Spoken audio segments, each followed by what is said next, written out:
감사합니다. 오늘 함께 그리스도 예수의 마음을 품으라 라는 제목으로 하나님 말씀 증거하겠습니다. 여러분, 교회의 목적이 뭘까요? 교회의 목적, 우리 교회의 목적뿐만 아니라 이제 한국 교회, 온 세상에 있는 교회, 주님의 피로 값주고 사신 내가 내 교회를 세우리니, 이 반석 위에 내 교회를 세우리니 하셨던 주님의 교회, 교회의 목적은 무엇일까요? 의외로 교회를 다니 공동체를 이루시기 위해서 이렇게 예수님을 믿고 따라가시는 분들도 교회의 목적이 뭐지? 하면은 갑자기 나는 교회를 한 50년 다녔는데도 교회가 목적이 무엇인지를 잘 모르시거나 혹은 이해하지 못하고 계시는 분들이 의외로 적지 않습니다. 그게 문제라는 건 아니지만 적어도 우리의 삶의 아주 중요한 부분 정도가 아니죠. 정말 예수님이 우리 주님이시라고 한다면 우리 인생 전체의 기준이 바뀌고 우리의 보는 눈이 바뀌고 우리가 믿는 시간 개념이 바뀌고 물질 개념들이 다 바뀌는 그런 것인데, 이것을 그 목적을 분명하지 않게 우리가 그냥 수많은 종교 중에 하나를 선택한 것 정도로 생각하며 다닌다면 그것은 우리에게는 유익이 아니라 손해라고 할 것입니다. 그런 의미에서 우리는 교회의 목적이 무엇인지 알아야 되겠는데요, 사실 다 알고 계십니다. 교회의 목적에 대해서 설명하지 못하실 뿐이지 모르시는 분은 없으실 겁니다. 교회의 목적은 한 단어로 하면 사랑입니다. 아멘? 교회의 목적은 사랑하는 것입니다. 우리는 사랑하기 위해서 모였습니다. 사랑받고 사랑하기 위해서 하나님께서 우리를 불러주셨습니다. 하나님이 먼저 우리를 사랑하셔서, 우리가 먼저 하나님을 사랑하기 전에 하나님 먼저 우리를 사랑하셔서 우리를 불러주셨습니다.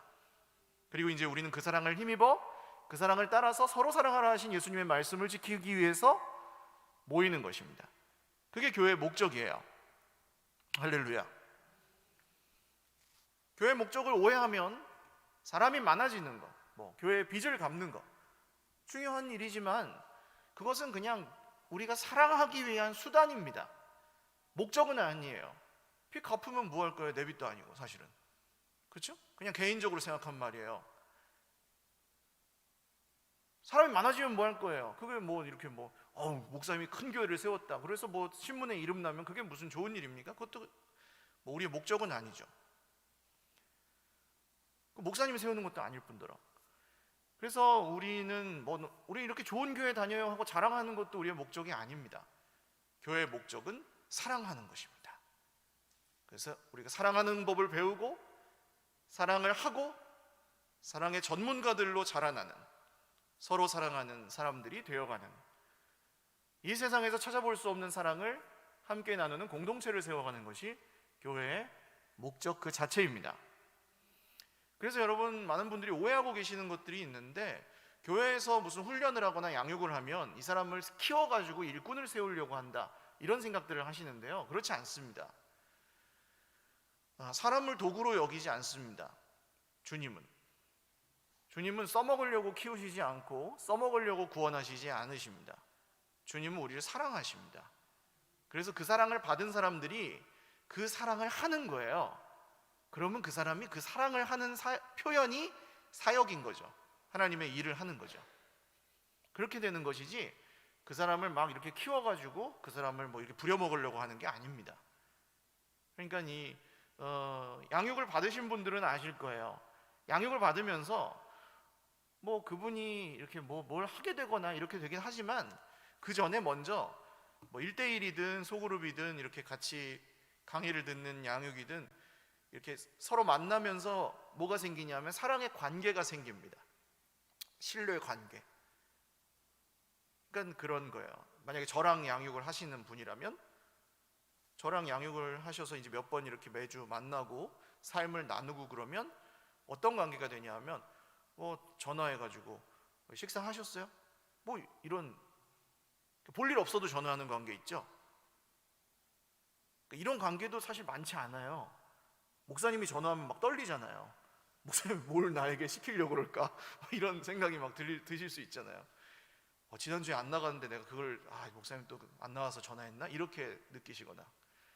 그게 아니고, 식사는 하셨어요? 아픈 데는 없으세요? 좀 괜찮으세요? 기분은 어떠세요? 나 오늘 이런 일이 있었어요? 이렇게 전화하는 관계가 되면 사실은 그게 많이 가까워진 거죠. 그런 사랑의 관계가 형성되고 그 안에서 사랑을 주고받는 그 자체가 교회의 목적이에요.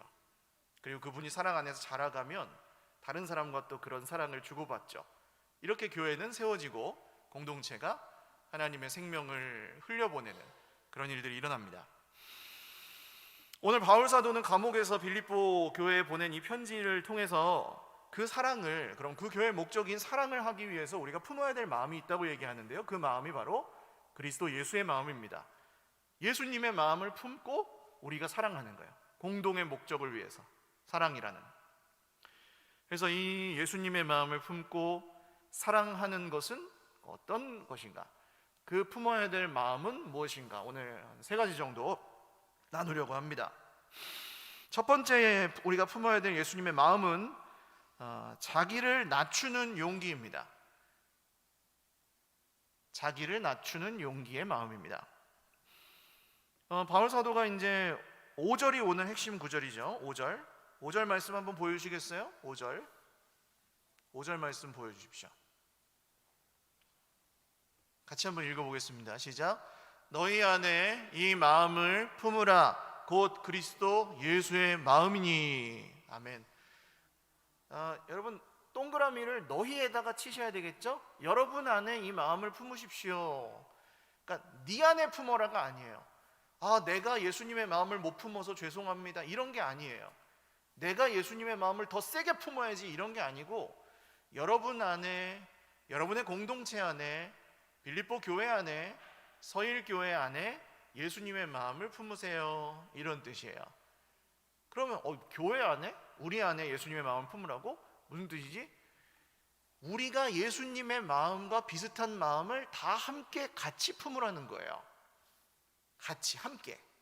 우리의 관계 속에서 예수님의 마음으로 서로를 대하라는 거예요. 우리가 가정에서 살아갈 때도 내 마음이 아니라 이제는 예수님의 마음으로 우리 가족들을 대하라는 거예요. 할렐루야. 그러니까 이게 왜 우리에게 필요합니까?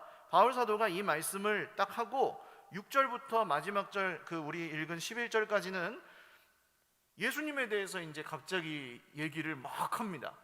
편지를 쓰다 말고. 그러니까 이 편지를, 여러분 연애 편지 좀 써보셨어요? 연애 편지 좀 받아보셨어요? 미모를 보니 좀 받아보신 분들이 대다수이신 것 같은데, 써보신 분들, 받아보신 분들은 압니다. 이 편지를 이렇게 읽다 보면 그 사람의 마음이 느껴지는 대목이 있어요. 구절이. 여기서 이렇게 끄덕끄덕 하셔야 돼요. 받아본 것처럼 마치 너무 안 받아보신, 이렇게 편지를 읽다 보면 그 마음이 보여요. 이 사람의 마음이 느껴지는 구절이 있어요. 연애 편지가 지금 이해가 안 되네요. 큰일 났네. 그 안중근 의사 뭐 이렇게 옥중서간 이런 거 읽어보셨어요? 그러면 그 안중근 의사의 그 일제를 향한 격분이 느껴지고, 정말 나라를 더 사랑하지 못하는 그 안타까움도 느껴지고, 마음이 느껴지잖아요. 근데 오늘 이 편지에서도 이 부분이, 6절에서 11절 부분이 바울 사도가 예수님을 사랑하고 생각하는 그 마음이 굉장히 격정적으로 드러나는 부분입니다. 그러니까 교회에 대한, 빌립보 교회에 대해서 얘기를 하다가 말고 갑자기 그는 근본 하나님의 본체시나 예수님에 대해서 막 얘기를 열띠게, 근데 하나님과 동등됨을 취할 것으로 여기지 아니하시고 자기를 비워 종의 형체를 가지사 사람들, 이 문장이 저기가 없죠. 쉼표도 없고 마침표도 없이 엄청 길어요. 그래서 이 찬송 있죠. 구주를 생각만 해도 마음이 좋거든. 그거예요. 지금 바울 사도의 상태가. 예수님 생각하니까 막 벅차서 견딜 수가 없는 거예요. 기쁨이 막 차오르고, 예수님 그런 분이지. 근데 바울이 지금 어디에 있다고요? 감옥에 있다고요. 감옥에 갇혀 있어요. 밖에서 누가 음식 넣어주지 않으면 굶어 죽는 상황인 거예요. 그런데도 예수님의 생각하는 그 마음이 바울 사도를 막 살아나게 만드는 그런 구절인 거예요. 근데 이제 예수님이 어떻게 사셨는지, 예수님이 어떻게 죽으셨는지가 예수님의 마음을 품는 것과 관련이 있겠죠. 자기를 낮추는 용기는 어디서 나오는 거냐 하면 예수님에게서 나오는 겁니다. 예수님이 어떻게 하셨습니까? 그분은 하나님이신데 인간이 되셔서 자기를 낮추셨습니다. 그래서 이 땅에 오신 거예요. 뭐 하기 위해서요? 사랑하기 위해서. 사랑하기 위해서 자기 자신을 낮추신 거예요. 여러분, 이 사실에 감동이 되시지 않는다면 예수님에 대해서 더 아셔야 합니다. 예수님이 어떤 분이신지.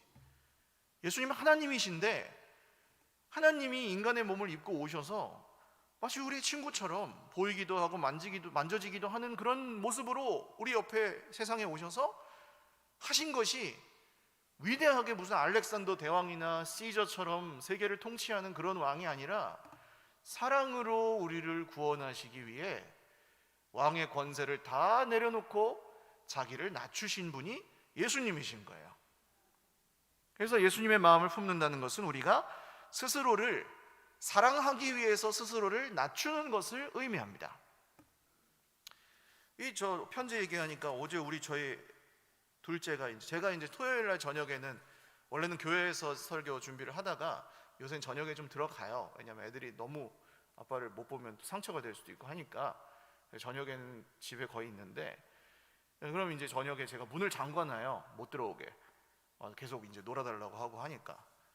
그럼 둘째가 밖에서 편지를 씁니다. 이렇게 아빠 제발 저 좀 재워주세요. 사랑해요. 안아주고 뽀뽀해주고 기도해주세요. 네 막 이렇게 적어가지고 개발 적긴 하는데 그렇게 적어가지고 문 밑으로 이렇게 집어넣어요. 문 밑으로 이렇게 편지를. 그래갖고 귀여워서 나가가지고 잠깐 보고 그러고 오는데, 애들하고 놀아줄 때 제가 애들하고 얘기를 하는데, 현민아, 지민아, 예수님은 근본 하나님의 본체시나 하나님과 동등됨을 취할 것으로 여기지 아니하시고, 이렇게 얘기를 하면 얘들이 알아들을까요, 못 알아들을까요? 똑똑한 편이긴 하지만 아직은 그 정도는 아닌 것 같습니다. 못 알아듣는 거죠. 그럼 제가 이 아이들을 사랑해가지고 소통을 하려면 어떻게 됩니까? 까꿍 이렇게 해야 되겠죠. 왜 이런 거 안 해보셨습니까? 애들 보시면 하시잖아요. 이게 사랑하기 위해서 자기를 낮추는 겁니다. 하나님이 인간의 언어를 가지고 인간의 몸을 입고 자기를 그 한계 속에 가두시고 스스로를 낮추셔서 오신 거예요. 여러분, 이거 되게 감동되고 참 좋은 말이다 이러시지만 이게 우리의 삶을 변화시키는 진리입니다. 우리가 그렇게 하지 않으면 우리 옆에 있는 사람들은 사랑받는다고 느끼지 않습니다.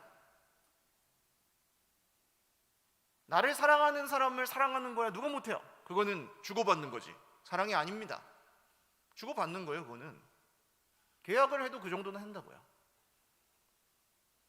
근데 사랑하겠다는 말은 무엇입니까? 나를 낮추고 사랑하기 위해서 나를 포기하고 사랑하기 위해서 내 것을 내려놓고 그런다는 의미가 그 사랑에는 포함되어 있는 거죠. 예수님의 마음입니다, 이게.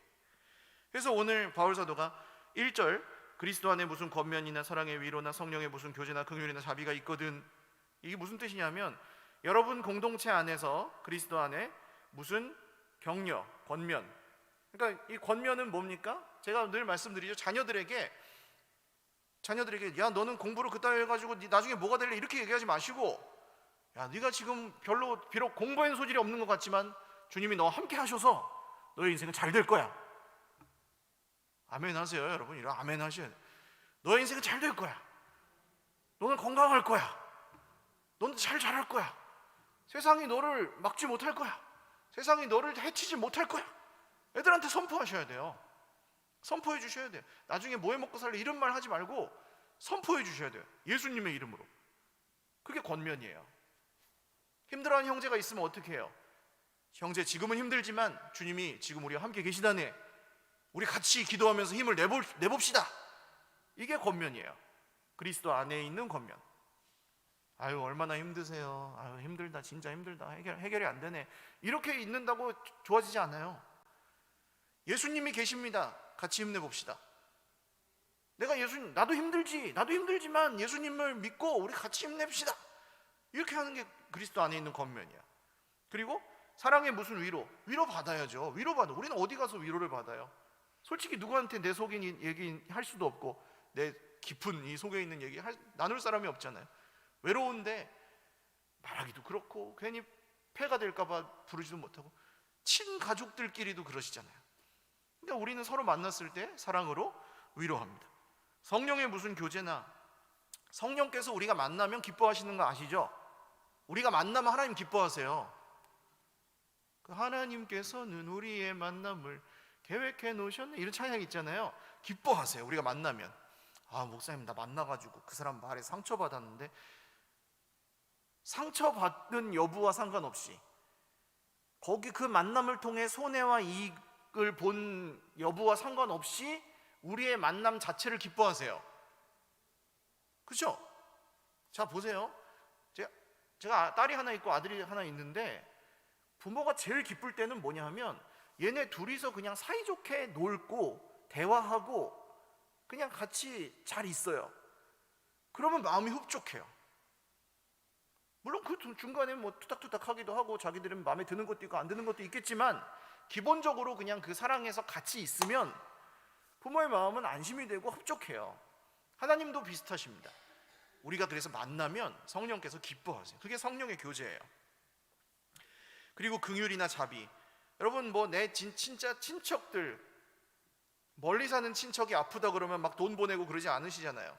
뭐 친형제는 좀 하시겠지만 근데 교회 식구들은 어때요?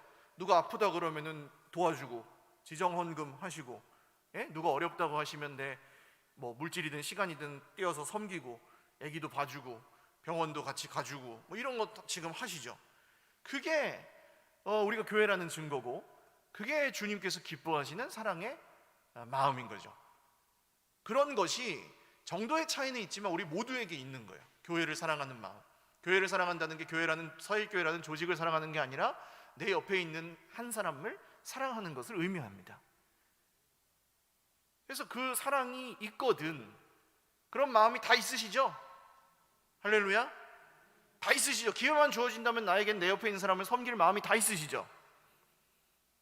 조금이라도 뭐 내가 격려라도 해주고 싶은 마음이 다 있으시잖아요. 그렇다면 그런 것이 있다면 2번 2절 마음을 같이하여 같은 사랑을 가지고 뜻을 합하여 한 마음을 품어. 그렇다면 저 사람하고 나하고 다르다고 해서 싫어, 저 사람은 말하는 게 마음에 안 들어서 싫어, 저 사람은 성격이 안 맞아서 싫어, 저 사람은 자꾸 나한테 힘들게 손해를 줘서 싫어, 이런 거에 상관없이 한 마음을 품을 수 있다는 거예요. 할렐루야. 신비한 관계예요. 그래서 세상에서는 쟤는 안 맞아, 나랑 내 말 안 들어, 날 무시해, 안 만나. 세상의 관계예요. 이게 세상의 인간관계. 쟤는 나한테 상처를 줬어, 모욕감을 줬어, 그럼 나도 모욕감을 줘야지. 뭐 이렇게 복수하는 관계. 조금 틀리면 안 만나고 조금 틀리면 원한을 맺고 막 이런 게 세상의 인간관계예요. 사랑이 끊어지죠. 사랑을 못해요. 근데 교회는 뭐 때문에 모였다 그랬습니까? 사랑하기 위해서. 그래서 우리의 만남 자체가 이제 그런 문제가 생기지만 그리스도 안에 무슨 겉면이나 사랑의 무슨 위로나 성령의 무슨 교제나 긍휼의 자비가 조금이라도 있다면 여러분 안에, 그러면 그런 것들이 상관없이 마음을 같이 할 수 있습니다. 그런 뜻이에요. 왜요? 우리가 품는 마음이 우리의 마음이 아닌 예수님의 마음이기 때문이에요. 기준이 예수님인 거예요. 우리 안에 내 마음을 품읍시다. 나만 잘 되기를 원하는 마음을 품읍시다. 그렇다면 못 만나요. 넌 나에게 모욕감을 줬어, 그러면 땡이에요. 넌 탈락. 이제 난 너랑 안 만나. 넌 나에게 손해를 줬어, 난 너랑 안 만나. 네가 날 무시했어, 난 너랑 안 만나. 이거는 세상 사람들도 다 그렇게 살아요. 근데 교회는 뭡니까? 저 사람이 나에게 모욕감을 줬어요. 그렇지만 내가 품은 마음은 그리스도 예수의 마음인 거예요. 그래서 그 마음이 나를 지키는 거예요. 그때. 할렐루야. 이게 무슨 무조건 희생하고 섬기세요 그런 뜻이 아닙니다. 상처받을 일이 있죠. 손해 볼 때가 있죠. 사랑하고 섬기다 보면 엄마들 아빠들 얼마나 힘드십니까? 가족들을 위해서도 그렇고 교회를 위해서도 그렇고 우리가 사랑하고 섬기려고 하다 보면 직장에서도 그렇고 얼마나 힘듭니까? 근데 우리 안에 품은 그리스도 예수의 마음이 우리를 지켜준다는 거예요. 이 기준이 우리 예수님이니까.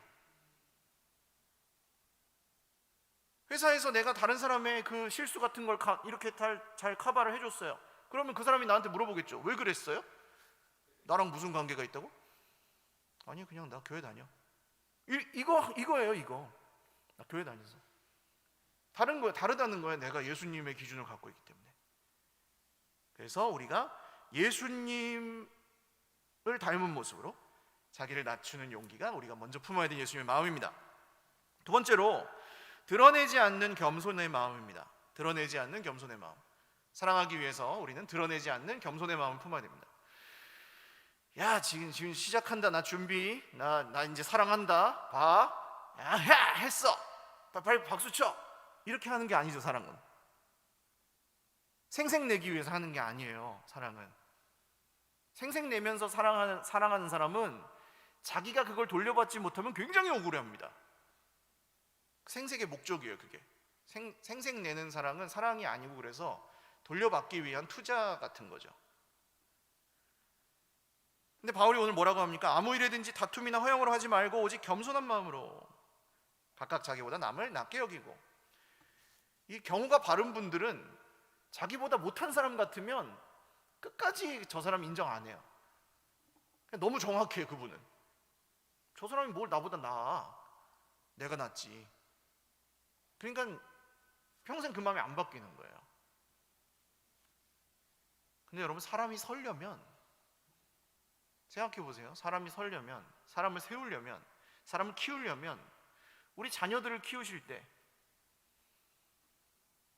유치원생한테 야, 넌 달리기를 왜 그거밖에 못하냐? 칼루이스 벤존슨 말하면 그 시대가 드러나는 거죠. 요새 육상 선수 이름 모르겠대요. 달리기 왜 못하냐? 그 선수처럼. 미적분 왜 못 푸냐? 저 고등학생처럼. 이렇게 유치원생한테 얘기하면 안 되죠. 자기 자녀에게 얘기할 때 못해요. 잘 못하는데 아이고 잘했네, 글씨도 엄청 잘 썼네, 그냥 그래 삐뚤빼뚤 엄청 잘 썼네 그냥 하면서 막 칭찬하시죠. 그럼 얘가 진짜 잘하는 줄 알고 막 이렇게 또 막 열심히 하죠. 어떻게 해야 사람이 키워지고 어떻게 해야 사람이 커져요? 네, 자기보다 남을 낮게 여기는 걸 통해서 커지는 거예요. 인정해주고 사랑해주고 격려해주고 칭찬해주고, 그런 과정을 통해 사람이 큽니다. 그러니까 저 사람이 나보다 낫지가 않은데 그냥 담백한 분들은 그렇게 생각하는데요, 예수님이 그렇게 말씀하시는 거예요. 지금 각각 자기보다 남을 낮게 여기고. 옆에 계신 분들 한번 보십시오.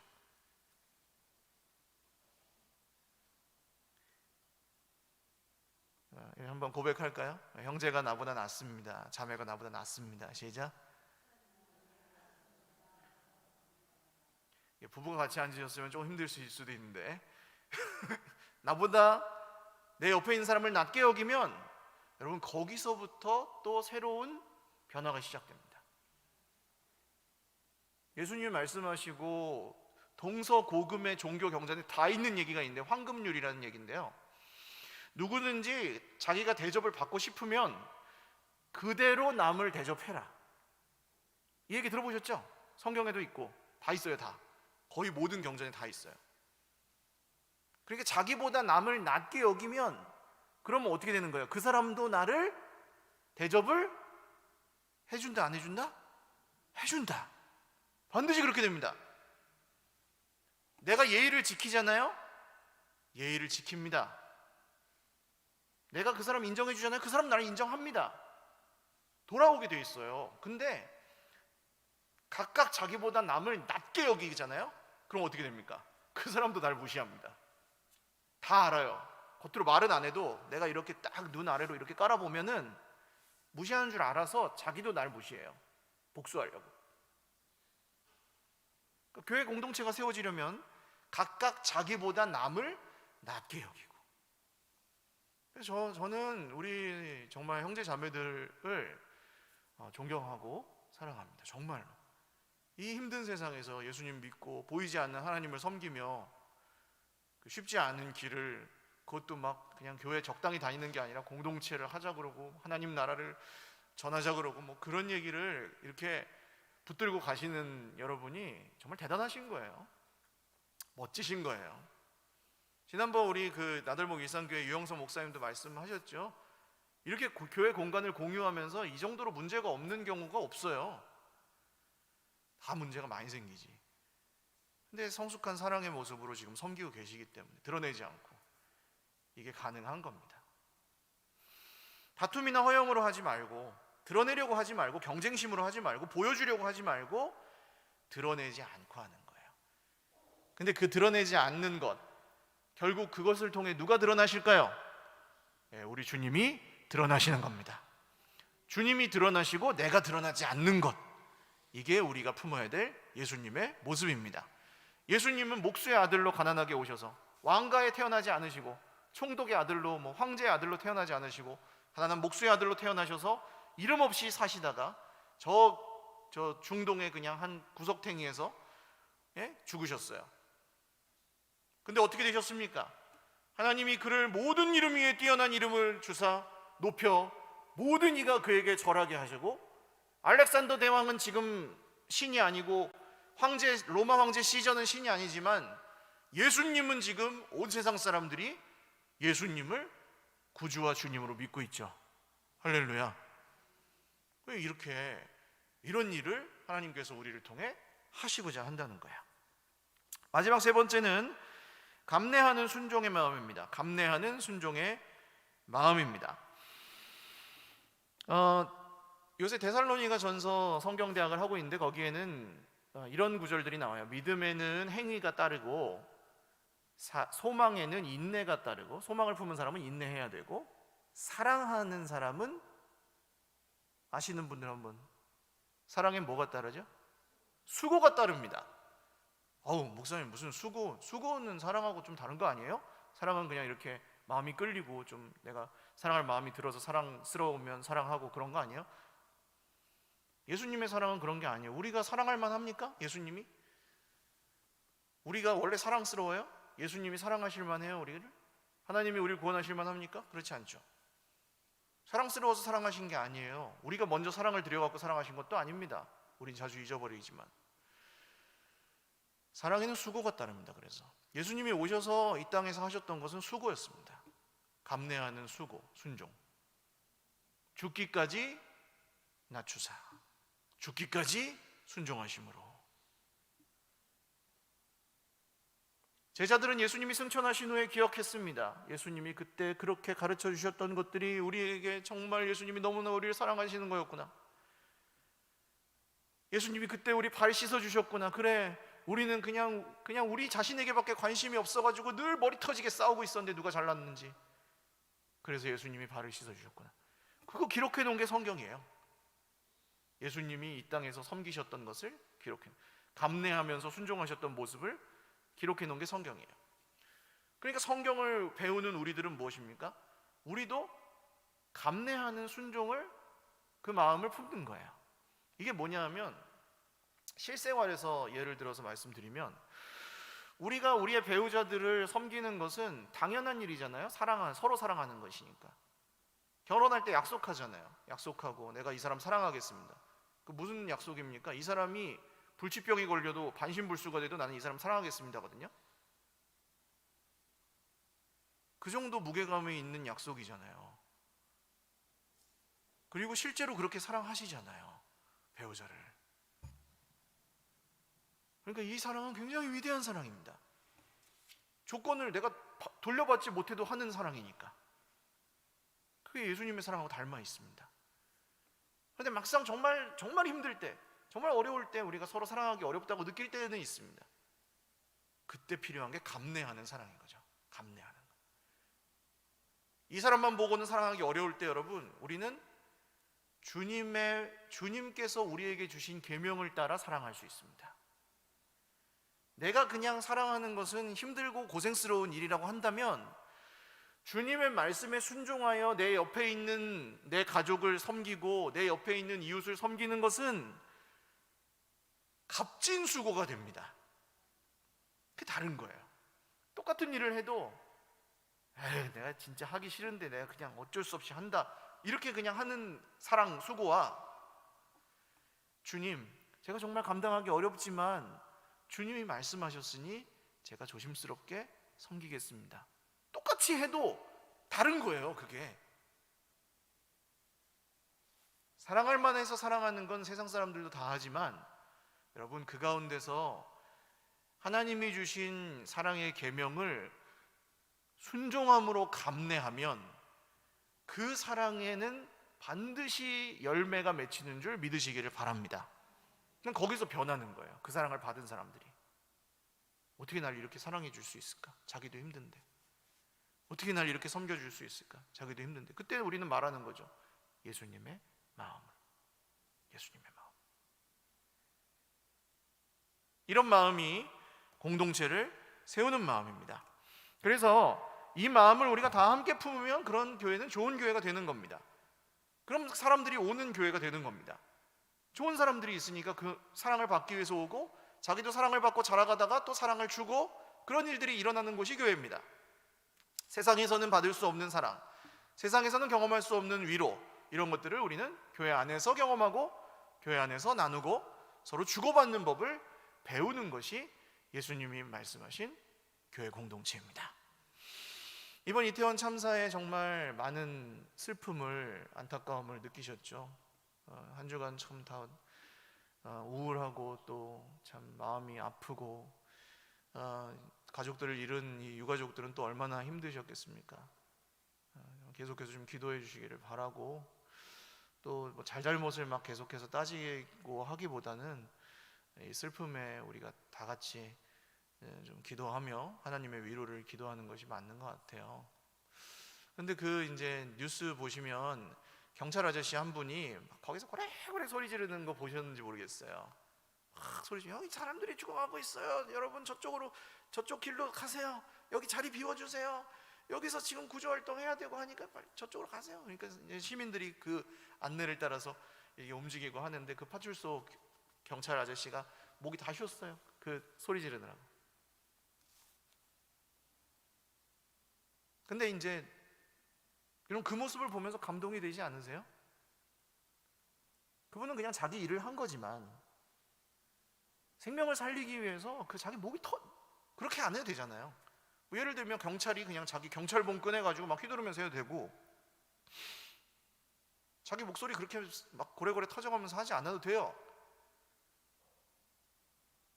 근데 그렇게 있는 힘을 다해서 자기의 것을 포기하면서 하는 그런 사랑이 우리의 마음을 움직이는 걸 우리는 뉴스에서도 볼 수 있었습니다. 예수님은 하나님의 권능을 이 땅에 오셔서 막 하실 수도 있었습니다. 아버지가 죽으면 아버지 살리고, 돈이 없으면 돈을 만들어내고, 자기를 위해 쓰실 수 있었습니다. 그러나 그렇게 하지 않으셨습니다. 예수님이 자기 자신을 위해서 쓰신 기적은 아무것도 없었습니다. 놀랍지 않으세요, 여러분? 예수님이 오셔서 자기 자신을 위해서 쓰신 기적이 없어요. 하나님이 그를 부활하게 하신 것 외에는, 십자가에 못 박히실 때 자기의 고통을 경감하는 마법을 쓰시지 않으셨습니다. 인간 아기로 태어났을 때 태어나자마자 무슨 말하고 걸어다니고 부처님처럼 그러지 않았습니다. 예수님은 아무런 기적을 자기를 위해 쓰시지 않았습니다. 자기를 낮추시고 자기를 감추시고,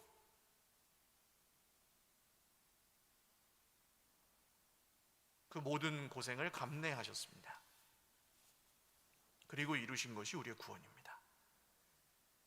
우리가 그 구원을 이루고 그 구원을 믿는다면, 우리 옆에 있는 사람들을 구원하기 위해서, 또 우리 자신을 구원하기 위해서 우리가 예수님의 마음을 품고 이런 사랑의 마음으로 함께 걸어간다면, 우리 교회는 5년 후에, 10년 후에 또 전혀 다른 모습이 되어 있을 것입니다. 같이 기도하겠습니다.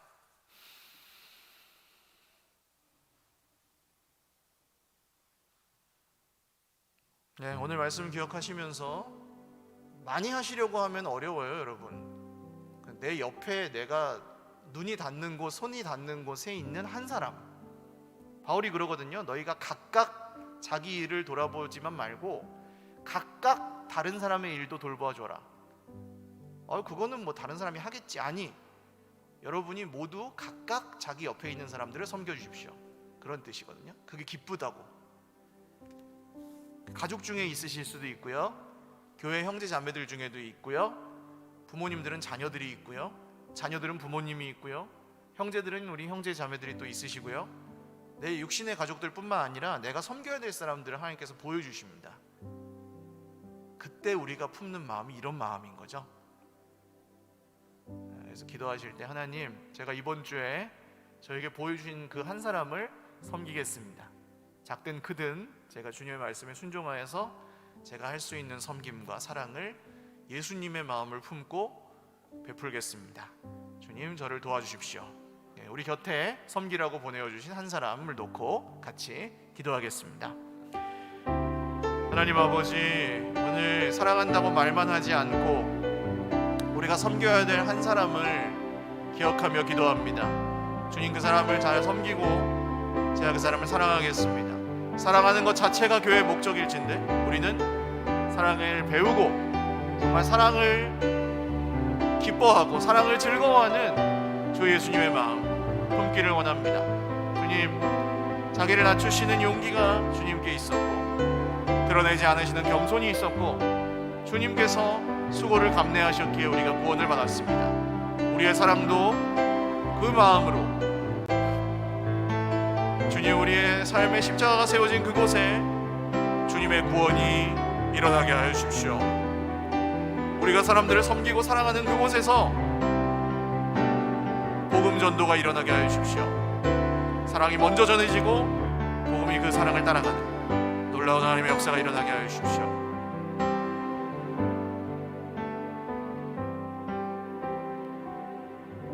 하나님 아버지, 우리 옆에 한 사람, 많은 사람을 사랑하려 하지 않고 우리 옆에 보여주시는 한 사람을 사랑하기 위하여 결단하고 기도하였습니다. 우리는 전도하기 위해서 사랑하지 않습니다. 우리가 사랑하고 복음이 그 길을 따라갑니다. 주님, 오늘 사랑하는 형제 자매들이 사랑하기 위하여 애쓰고 또 분투하는 것을 주님께서 아십니다. 수고를 기꺼이 감내하고 있는 형제 자매들, 희생하고 남몰래 헌신하고 있는 형제 자매들을 위로하시고 주님, 그 사랑의 열매가 주 안에서 아름답게 맺히게 하여 주시옵소서. 사랑하다가 지쳐서 포기하지 않도록 주님, 우리가 그리스도 예수의 마음을 품게 하시고 우리 안에 혹시 섞여 있던 마음들이 있다면 주님, 오늘 예수님의 마음으로 다 변화되도록 성령께서 우리를 긍휼히 여겨 주시옵소서. 다툼이나 또 드러내려고 하지 않고 정말 우리가 혹시 낮아져야 하고 손해를 봐야 할지라도 예수님의 마음을 품고 사랑할 때 거기서 또한 변화가 일어나고 구원이 일어나는 줄 믿습니다. 각 가정에서 또 일터에서 우리의 삶의 현장에서 만나는 모든 사람들 가운데 또 교회 공동체 안팎에서 이런 사랑의 정말 수고와 사랑의 열매가 계속해서 이어지게 하시고 주님의 복음이, 주님의 몸된 교회가 계속해서 든든히 세워져 가고 전해져 가게 하여 주시옵소서. 이를 위하여 수고하고 있는 모든 형제자매들 주님께서 격려하시고 다음 한 주 동안 우리의 손과 발을 움직여 사랑하고 섬길 수 있도록 주님, 마음과 손과 발을 다스려 주시옵소서. 감사하옵고 예수님의 이름으로 기도 올리옵나이다. 아멘. 우리 하나님께 영광의 박수 올려드리겠습니다.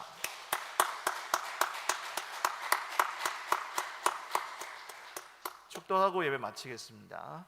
이제는 우리 구주 예수 그리스도의 무한하신 은혜와 하나님 아버지의 신실하신 사랑과 성령님의 교통하심이 오늘 사랑하기를 원하고 사랑을 배우기를 원하고 우리 옆에 주신 한 사람을 사랑하기를 기뻐하는 우리 형제자매들 머리 위에와 가정과 자녀손들 머리 위에와 그 사랑으로 아름답게 지어져 가고 세워져 가는 공동체 우리 서일교회 위에 영원토록 함께 있을지어다.